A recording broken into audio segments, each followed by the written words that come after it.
ঢাকা ওয়াসার পুরনো পাইপলাইনের লিকেজের কারণে ধুলাইখাল ট্রাক স্ট্যান্ড সংলগ্ন মূল সড়কে একটি বড় অংশ দেবে গিয়ে গর্তের সৃষ্টি হয়েছে।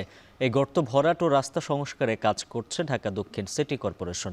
স্থানীয়রা জানান, রোববার বিকেলে টানা বৃষ্টির কারণে রাস্তার মাঝের একটি অংশ দেবে গিয়ে গর্তের সৃষ্টি হয়।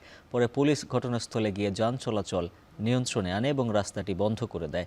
এখানে কর্মরত ডিএসসিসির প্রকৌশল বিভাগের কর্মকর্তারা জানান, সড়কের নিচের মাটি সরে যাওয়ায় ধসের সৃষ্টি হয়েছে।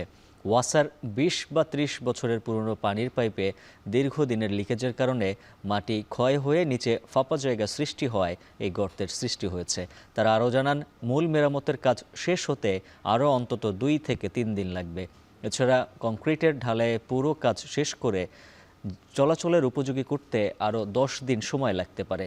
এই সময় জনদুর্ভোগ কমাতে রাস্তার এক পাশ বন্ধ রেখে অন্য পাশ দিয়ে যান চলাচল সচল থাকবে। সন্ধ্যার আগে এখানে মাঝখানে আইল্যান্ডটা আছে, এই আইল্যান্ডের মাঝখানে একটা স্ল্যাব নিচের দিকে পড়ে যায়।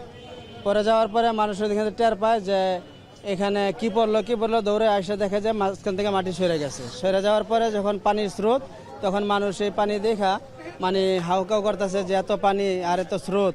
এখানে আপনার এই যে সুয়ারেজ লাইন আছে, এই সুয়ারেজ লাইন লিকুইজ হইয়া আপনার বালু সরিয়ে গেছে রাস্তার নিচ থেকে। অনুমানিক ঠিক হইতে ৮ থেকে ১০ দিন লাগতে পারে।